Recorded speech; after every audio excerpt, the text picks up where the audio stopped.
time again for your weekly dose of good and happy news of the week. Karibu sana.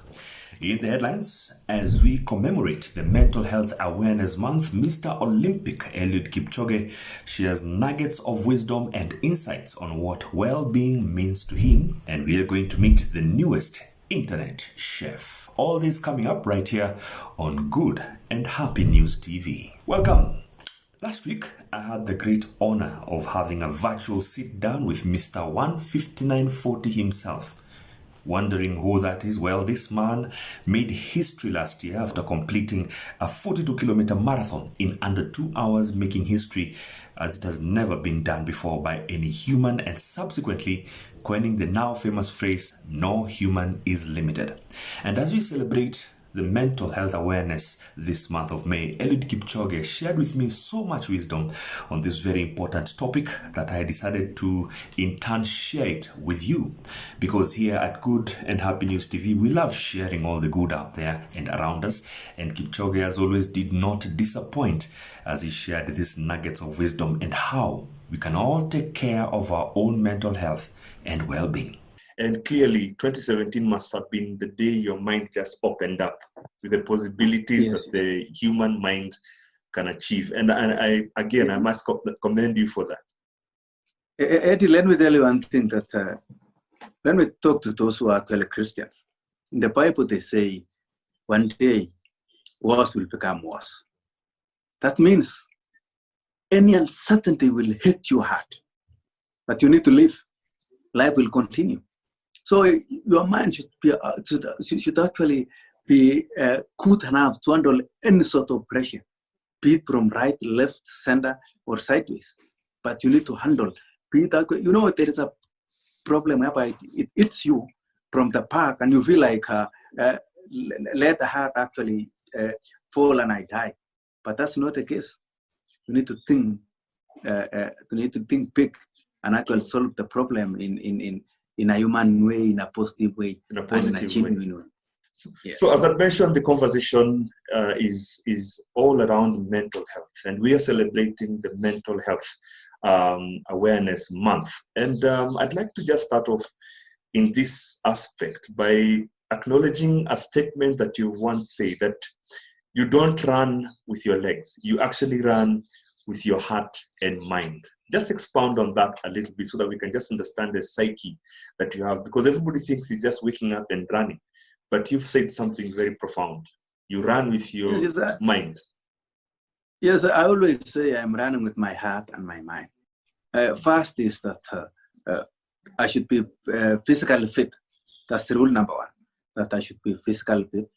But on the other hand, I should be mentally fit. Being mentally fit is more important than physical fitness. And mental fitness, it is what makes you to be actually more physically fit than anything else. Because if you are, I always say a man or a human being is his conscience. You can describe a man or a woman by his conscience. If your conscience actually is down, then you can, that human being is really down. You can see how he behaves, how he thinks, and what he does is concerning the mind. I can say that my mental aspect, or the strong part of my fitness is mental fitness, which has actually helped me to actually cope to any situation. I remember 2017 when actually I was approached by Nike, and Nike told me that there is a big project called Breaking 2, and this project actually nobody has dared to try or even dare to think. But can you try or dare to think you can try? I told them yes, but you need to run under 2 hours. So I was like a boxer going to the ring, not knowing what will happen. Because if you are a boxer and going to the ring, you might be actually technically knocked down or knocked down, or even actually taken to the hospital, and you can wake up the next day not knowing, actually being, you don't know where you are. True. So I tried my best and tried to hold my mind to actually concentrate on this big thing. What actually, my mind was worried about what Nike was doing. Remember the finances, the energy, which actually about 500 people has put on only one person actually to perform and run under 2 hours. Unfortunately, I did not make to run under 2 hours, but I ran 2 hours flat, which was a big, big success and showed the world that a human being can even run under 2 hours. So remember, my mind actually, the last day, it was a Friday on 11 May 2017. And when I still actually cope up that day, I think a day is like 24 hours. But I can tell you for sure that I don't think it was 24 hours. It was long. Because my mind was running and I didn't know what will happen. But all in all, you were anxious. You had just said yes to something that had never been tried by any human being. Absolutely. And I don't know whether I will actually go beyond 5K. What will happen at 10 kilometers? What will happen at 10 to 20 kilometers? What will happen at 30 kilometers? So I was really debating in my mind that I don't want to be the letdown of all these people who have made a great job. The young people who are looking at you as a benchmark, and a lot of us look at that as a way of motivating ourselves in reaching the highest levels of our passions, our loves in music, athletics, in acting, in whatever other job or career out there. Let's give some kind words to these young people, because the young people right now are really affected. They're confused. They don't know what to expect, considering what we are going through as a world. First is that I want to start by quoting a Paulo Coelho quote that if you want to be successful, respect one rule: never lie to yourself. I would like to encourage all the youth to walk their talk. Not actually to talk, but not walking. Walk to your talk. That's what the meaning of the quote. Secondly is that self-discipline actually is what drives everybody. If all young guys actually embrace self-discipline, then they can move in a good way. They always say that there is a quote in one of the nursery schools in Canada. If you go to that school, that nursery school, it says that 25 years ago, a tree was planted 25 years ago. But a tree of self-discipline you should plant is today. The best day to plant is today. Now. That's how the quote was actually, it's now. That's how it's written in that nursery school in Canada. So what I'm trying to say, the situation now, I know many youth actually from the university, from the colleges, from the tertiary colleges. People actually were expecting to get employed immediately, but due to COVID-19, no jobs are there. But you know that we should be positive and actually love and encourage the government, encourage the corporates to actually come together. Tomorrow will be a day and jobs will be there. But remember, to the whole youth, they say there is a lot of employment in this world. But employers lack who to employ. Wow. I leave that question to the whole youth. There is a lot of employment. But the corporate world lack who to employ. Because they don't see who to employ. Because actually we are not actually, we have the certificates, but we are not impressing what the certificate is telling us. We are not doing what the job is should be done.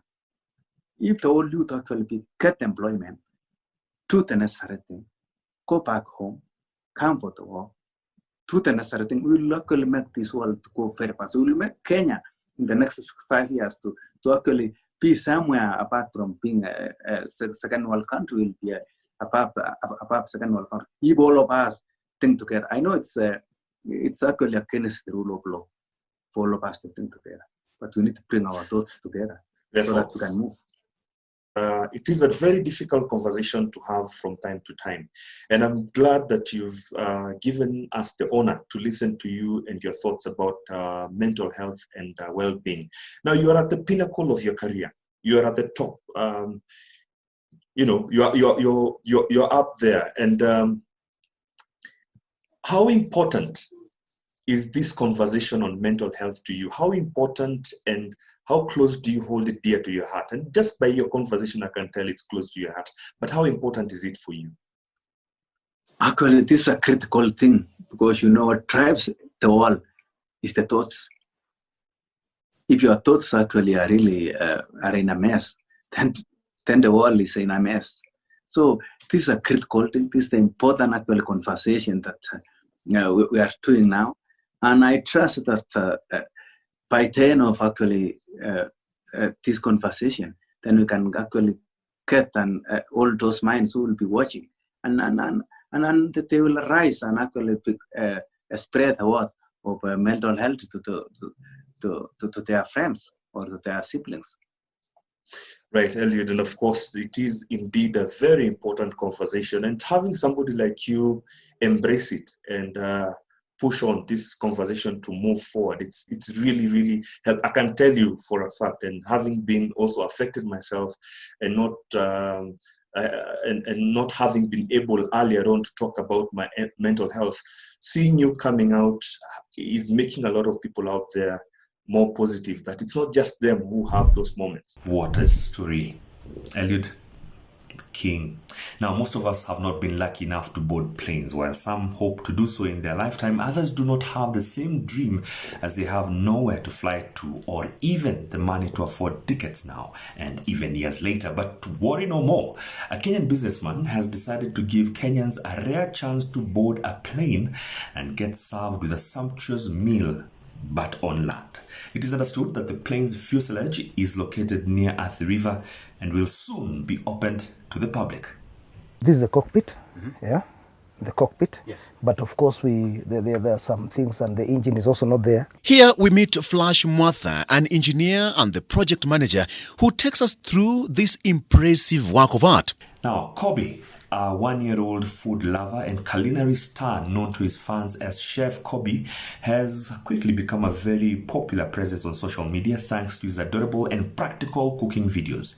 The hands-on chef, who seems to enjoy playing with his food as much as he does eating it, prepares everything from classic comfort foods like macaroni and cheese and pizza to decidedly more complex dishes, with a little help from his parents.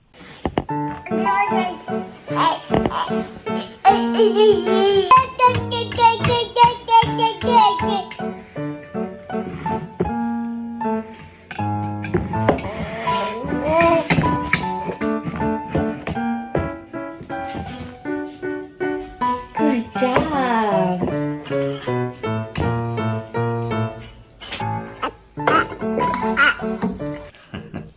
How adorable. Now, when was the last time you saw a cat doing goalkeeping duty?